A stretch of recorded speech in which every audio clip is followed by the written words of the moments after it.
Ya, silakan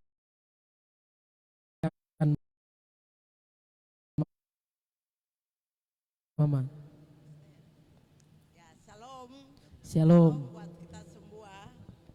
Ya, nama saya nama Ola Duaramuri, itu saya punya farm. Ya, ya. Bapak, suami saya itu Max Kambuaya. Kami tinggal dari muda dan kami tua di pedalaman, di Tiom, Lani Jaya. Ya, jadi saya pun nama yang kami punya anak-anak kita tahu tuh Wendakwe. Saya ini Wendakwe karena saya punya saudara laki-laki yang suka jaga saya itu orang-orang Wenda, begitu ya. Nah, ini ada beberapa hal sebenarnya itu bersambung buat saya mau tanya sedikit. Ya. Ya, saya dari utusan dari Papua Barat, koordinator Papua Barat, ya. Ya saya Wendakwe, tapi saya koordinator Papua Barat, begitu, ya. Nah, baik. Ada sedikit yang ingin saya tanyakan. Ya, saya mau cerita sedikit. Waktu kami kecil zaman Belanda, kami sekolah setiap Senin pertama, semua anak-anak kami berdiri, ada guru kami kepala sekolah tuh Mder Jansen, Tuan Jansen. Dia tinggi laki-laki gagah. Dan setiap anak Papua, anak Nihunea, kami semua harus taruh tangan kanan di dada kiri kami, di jantung kami, dan kami katakan begini dalam bahasa Belanda, nanti saya kasih tahu dalam bahasa Melayu. Onselan van Merauke tot de Vogelkop en de Vogelkop tot de Samarai. Ya, tanah saya tidak ada di situ beda apa, semua Papua orang Nihuinea sampai guru-guru dari Hikoyabi, ya Ibu Ana Hikoyabi punya bapak, saya punya guru, tuan-tuan hebat. Semua itu, semua harus taruh tangan kanan di dada dan kami katakan bahwa itu artinya tanah saya dari Merauke sampai kepala burung sampai Samarai. Itu tanah saya. Jadi kita sudah diajar dari kecil bahwa tanah onseland van Merauke tot de Vogelkop en de Vogelkop tot de Samarai. Itu orang Belanda, dia ajarkan itu buat kita. Ya, hari ini kalau kita berkumpul, saya ucap syukur bahwa dari Merauke sampai kepala burung sampai Samarai pasti ada di tempat ini. Menggenapan apa ucapan kami kecil, Allah lakukan buat kami. Ya, satu hal yang kedua, tadi kami sudah dengar bapak-bapak moderator jelaskan hal-hal yang luar biasa. Ada dua hal yang saya ambil di sini, bahwa dari Bapak Pendeta, Bapak Rumbiak, bahwa pertama, suku kita sedang mengalami masa proses kepunahan. Itu betul toh? Betul. Dia bilang tidak, diam-diam kita kasih tahu itu betul, ya. Yang kedua, makanya bangsa ini harus bangkit, membela dirinya, membela martabatnya oleh pastor, ya. Nah, kenapa kita semua harus lakukan itu dengan keberanian? Karena menurut saya waktu 5 Februari Allah datang di tanah ini, dia sebut namanya. Dengan nama Tuhan, kedua hamba bilang kami injak tanah ini. Nama Tuhan Allah pencipta tanah Papua, Allah Elohim yang hebat itu. Ya. Nah, sekarang kita lihat proses pemerintahan jalan. Ya, ya Mama ini sedikit tahu saya berapa, saya anggota DPR, sudah pensiun 4 periode. Saya terakhir anggota MRP di Papua Barat. Ya, waktu itu di Papua harus dipindahkan ke Papua Barat. Saya terpilih ketua, tapi saya panggil saya anak-anak Dani. Saya bilang, ketua ini Wendakwe mendek. Jadi kamu ambil. Timotius Murib anak saya, ya. Jadi begini, ya. Kita mengalami itu. Dan sekarang yang saya lihat itu begini. Ada tadi bapak-bapak ada bicara. Kami ada orang-orang Papua yang hebat. Yang ada di pemerintahan. Salah satu di undang-undang mengenai ini otonomi khusus kita di MRP itu. Bukankah perlindungan di situ satu ayat bilang perlindungan terhadap orang asli Papua. Saya minta tolong untuk gereja-gereja, coba undang-undang itu datang ke MRP baru tanya. Sebenarnya saya berapa waktu lalu, karena ada satu peristiwa di Merauke, saya mau pergi MRP, tapi puji Tuhan, anak Herlina bilang Wendakwe dapat ketemu saya, nanti kami ada ini, ya.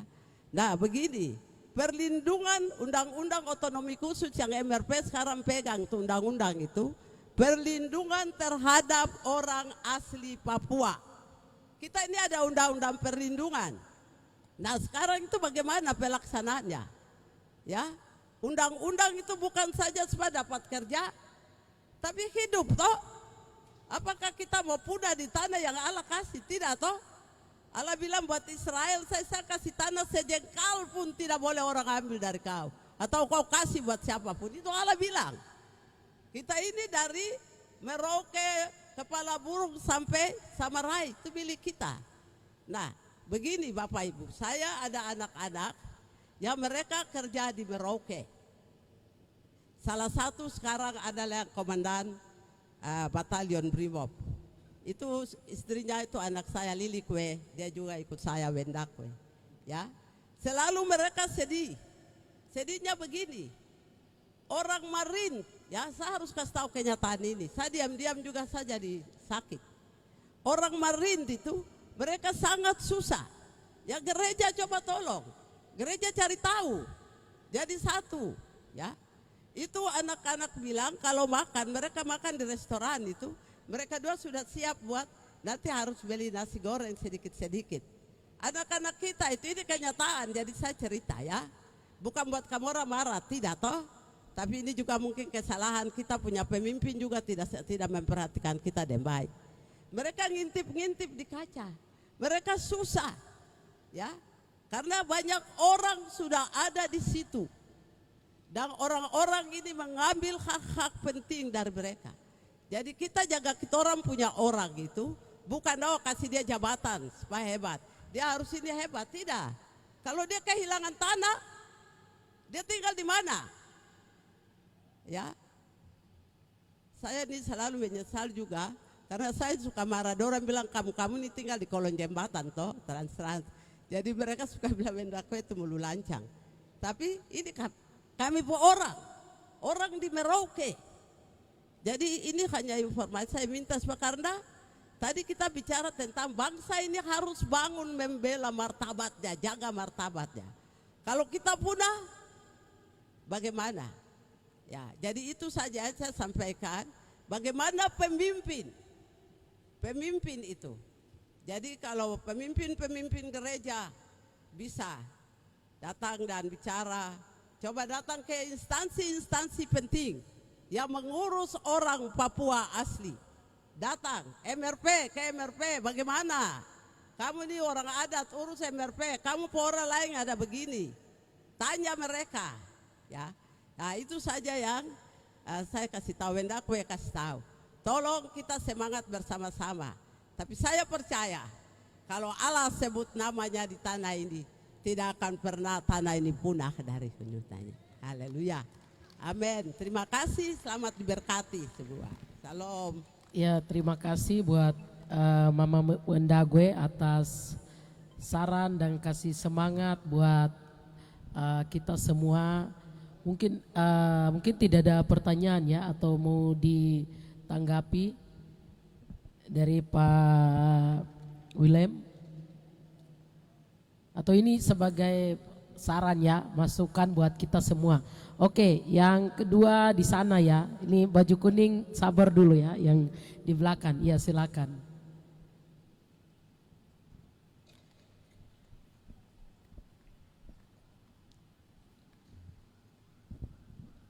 Tes. Baik, terhormat pemimpin-pemimpin gereja di tanah Papua, yang terhormat juga moderator yang memberikan ke saya, moderator ibu dosen saya, baik yang hormati seminar KKR, peserta yang hadir di tempat ini.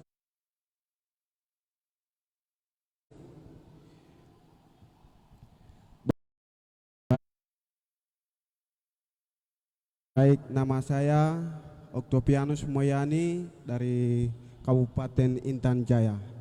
Baik, saya bukan pertanyaan tapi hanya usulkan bahwa sangat luar biasa karena konflik yang terjadi di Kabupaten Intan Jaya Bapak sudah disampaikan tadi, maka itu saya perlu usulkan usulan saya bahwa tolong tingkatkan doa di Kabupaten Intan Jaya. Karena saya usulkan bapak-bapak pernah doa untuk Kabupaten Intan Jaya, tetapi itu bapak-bapak pernah lihat di media, tetapi saya hari ini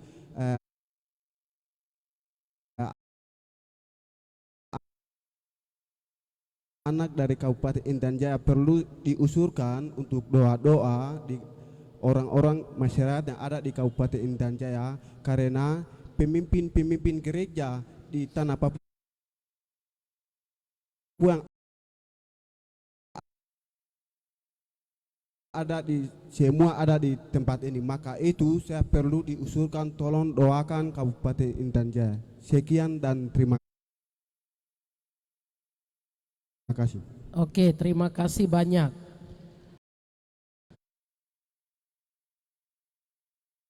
Perlu didoakan ya semuanya. Berdoa dan puasa itu sangat penting sekali. Seperti yang sudah disampaikan Bapak Silas Mom, bahwa dia sangat merekomendasikan bahwa ada doa puasa. Karena jenis ini kita tidak bisa lawan dengan barang yang lain, atau barang anak panah yang tajam kita tidak miliki seperti yang disampaikan oleh Bapak Pastor John. Kita hanya bisa berdoa dan berpuasa demi pemulihan tanah Papua. Oleh sebab itu nanti sebentar itu kita akan ada kesepakatan bahwa doa dan puasa ini harus ditetapkan dan dijalankan setiap tahun, dan seminar KKR pemulihan tanah Papua harus dilakukan setiap tahun dan wajib.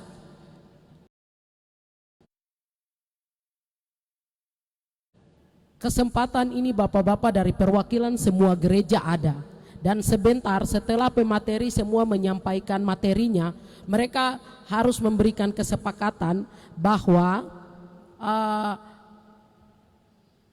doa dan puasa untuk pemulihan tanah Papua ini sangat penting dan harus ditetapkan di setiap denominasi gereja yang ada, dan orang Papua wajib untuk melakukan doa puasa itu, dan semua itu kembali ke pribadi kita masing-masing.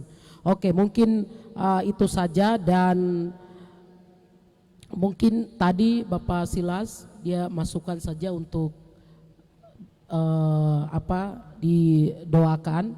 Oke, kalau tidak ada pertanyaan tadi mungkin kita sudah ini ya, setiap pemateri 2 penanya. Jadi maaf, kami akan lanjut ke pemateri berikutnya. Ya mungkin kita pemateri sisa ada 2 orang, Bapak Nelson Yue sama Bapak Nobingus Pigai. Nanti setelah selesai baru kita makan bersama ya, baru kita masuk ke sesi berikutnya untuk pemateri yang lain. Seperti itu ya Bapak Ibu beserta para undangan yang kami kasihi.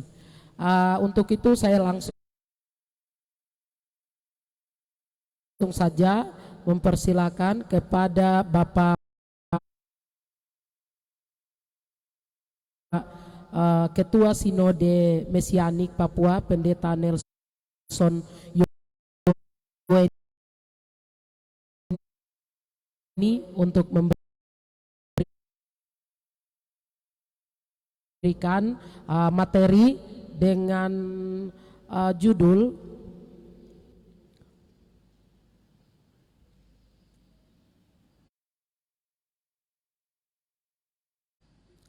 Peran Ratu Ester bagi bangsa Israel dan relevansinya di Papua.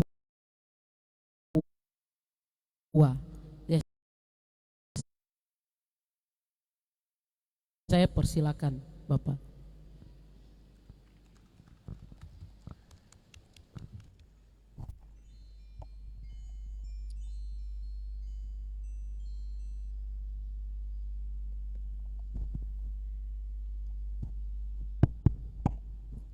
Ya,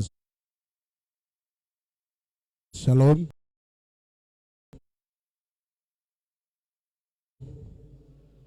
Shalom. Saudara tidak merespon shalom, berarti shalom kembali kepada saya. Shalom ini dari Tuhan, ini bukan kata manusia. Damai sejahtera akan turun atas saudara-saudara sekalian. Damai yang akan ada di negeri ini, Sorong Samaraya akan diberkati. 7 wilayah adat akan diberkati. Lapago Mipago diberkati. Sorong dan Bomberai akan diberkati. Anima akan diberkati, Saireri akan diberkati, Tanah Tabi akan diberkati, dan 12 wilayah bangsa-bangsa akan diberkati, menggenapi perjanjian kekal Israel. Saudara tahu hari ini kenapa di situ ada Esther? Esther woman itu apa? Esther itu adalah perjanjian kekal Tuhan, itu bukan kata manusia. Dan saudara harus memahami ini, dan saudara perhatikan ini. Esther mendeklarasikan diri bahwa harus doa dan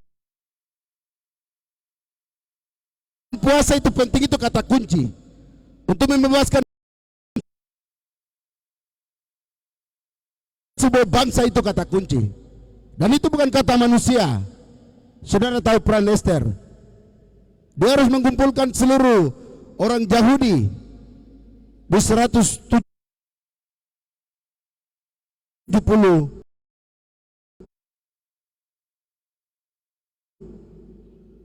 kerajaan India Persia, karena saudara Amam merencanakan pembunuhan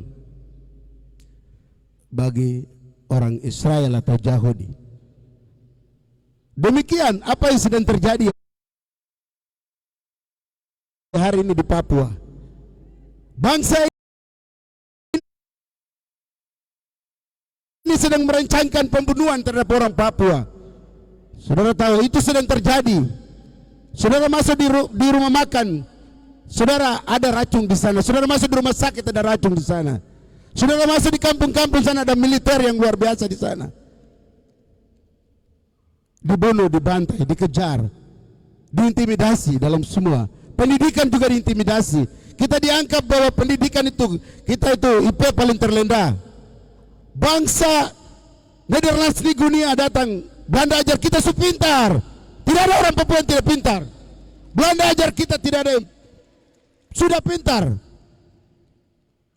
Datang bilang kita orang-orang di Papua makan roti udik, padahal kita ini makan roti duluan. Amin. Kita makan roti duluan. Nederlands di dunia generasi emas. Belanda sudah membentuk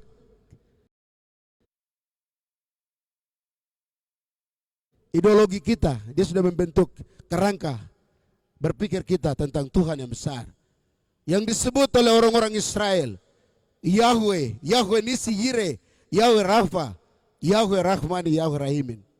Yahweh yang disembah oleh Abraham, Ishak dan Yakub. Dan Yahweh yang disembah oleh orang-orang Papua hari ini. Segala moyang-moyang Papua menyembah, memuji, mengagungkan dia di tempat ini. Hari ini. Pulau ini dikasih untuk apa? Papua ini milik siapa? Tadi Pak Pendeta Rumbiak bilang milik Tuhan. Kalau milik Tuhan berarti orangnya juga harus milik Tuhan. Orangnya harus memuji, menyembah, mengagungkan dia, meninggikan dia. Kayaknya bilang negeri ini negeri pujian dan penyembahan. Mana pujian dan penyembahan di atas negeri ini? Pujian dan penyembahan harus ada di negeri ini. Dan itu kata kunci. Karena tembok Jeriko runtuh, pujian dan penyembahan harus dilakukan. Maka saudara-saudara yang belum melakukan pujian dan penyembahan, hari ini bertobat. Belum beritahu bahwa pujian penyembahan, person worship itu adalah bagian untuk memenangkan Papua menuju kerajaan 1000 tahun damai. Menuju masa pemulihan, bagaikan pengantin perempuan yang menantikan raja di atas segala raja. Mempelai Samaim, yaitu sorga. Yeshua HaMashiach, Yesus Kristus, Tuhan dan Juru Selamat. Kita baru saja melewati hari raya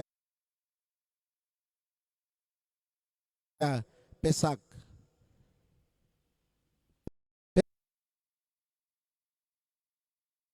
Pesak itu yang disebut sebagai Paskah.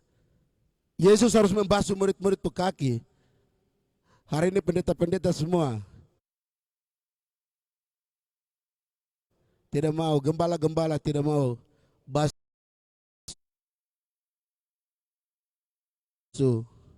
murid-murid itu kaki. Pada hari itu perintah. Itu perintah dan ketetapan harus dilakukan. Hari ini kalau ada pendeta, penginjil, gembala yang belum melakukan itu, hari ini bertobat. Harus melakukan itu. Yesus Raja. Raja basuh murid-murid itu kaki. Saya bicara ini firman. Saya bicara bukan karena denominasi gereja. Saya bicara hari ini firman. Ketetapan dan perjanjian yang saya bicara hari ini. Dan ini kita harus lakukan. Satu kita tidak lakukan berarti salah semua. Harus lakukan bagian ini. Baru bisa layak masuk di meja sedar Pesak. Bisa layak untuk makan dalam perjamuan kudus. Sempurna. Tadi Bapak Pendeta bilang, Pastor Bunai bilang bahwa kudus. Memang tanah ini 1855. Tanah ini sudah kudus. Oleh kedua rasul kami menginjakan kaki di atas tanah dalam nama Bapa, Anak dan Roh Kudus. Maka semua orang harus kudus. Kita tidak bisa berjuang tanpa kemampuan kita. Kita harus berjuang, libatkan Tuhan yang besar. Tuhan yang hebat, Tuhan yang dahsyat, Tuhan yang ajaib, Tuhan yang luar biasa, Tuhan yang akan memulihkan Papua menuju pintu gerbang emas, menuju pemulihan. Firdaus akan dipulihkan. Karena Tom disuruh kembali. Kembali, selesaikan masalah dulu. Hari ini saudara-saudara, pemimpin-pemimpin sinode di atas tanah ini sudah bangkit. Mereka sudah bangkit. Jangan main-main. Saya mau katakan jangan main-main ini. Mereka sudah bangkit hari ini. Gereja sudah peran hari ini. Pemimpin sudah peran. Sumpah Sambadan hari ini. Dan ini bukan sesuatu yang biasa-biasa. Ini sesuatu yang luar biasa. Dan ini harus diperhatikan. Ini harus dipahami. Ini harus direnungkan. Dan jangan anggap ini biasa-biasa. Hari ini, kata kunci yang hari ini ibu-ibu Ester Papua kasih tahu bahwa doa dan puasa. Jadi saudara-saudara yang belum doa, generasi muda, bapak-bapak, ibu-ibu yang belum doa dan puasa, bertobat hari ini. Bertobat hari ini. Karena negeri ini akan direbut dengan doa dan puasa. Person worship. Saudara tahu kemarin Pasifik 16.000 orang berdoa untuk Papua. Doa puasa untuk Papua. Saudara tahu tahun lalu mereka berdoa untuk Papua. Mereka doa puasa, 16.000 berdoa untuk Papua. Mereka lihat penderitaan orang Papua. Dan itu seruan dari Dewan Gereja Pasifik untuk berdoa untuk Papua. Saya bicara di sini tidak ada politik. Yang saya bicara di sini, ini hal yang kenyataan. Ini kenyataan yang sedang terjadi di depan mata kita hari ini. Maka Esther hari ini menantang kita untuk harus doa dan puasa. Mereka angkat topik ini kepada saya untuk bagaimana menyampaikan. Saudara-saudara, murid-murid ketika mereka mengalami apa yang Tuhan sedang kerjakan.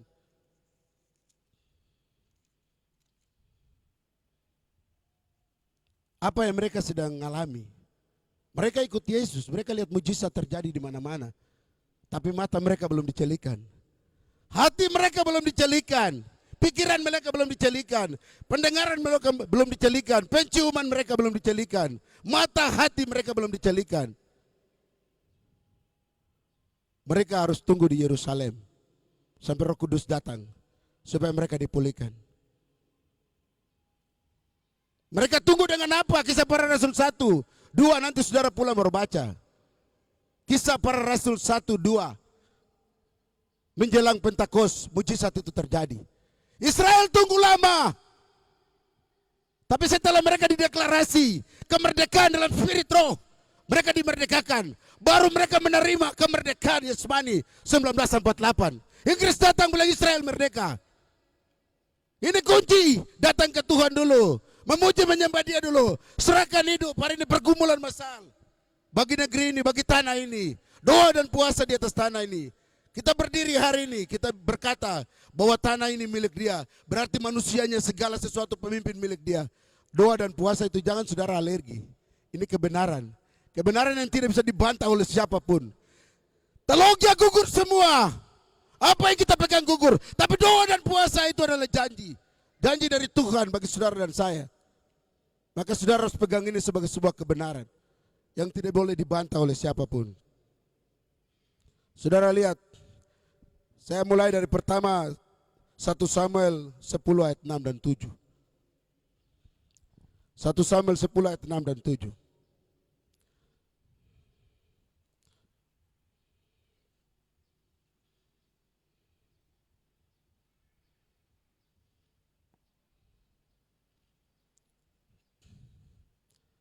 Supaya kita lihat apa yang sedang terjadi hari ini.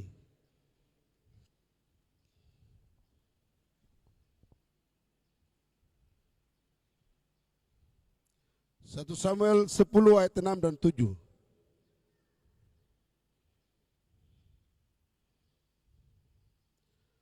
Saul menghadapi Israel. Goliat untuk bagaimana Goliat harus dipatahkan. Kakak-kakak semua orang Israel yang hebat-hebat. Semua ditampilkan tapi tidak ada orang yang menjawab kebutuhan itu. Amin. Amin saudara.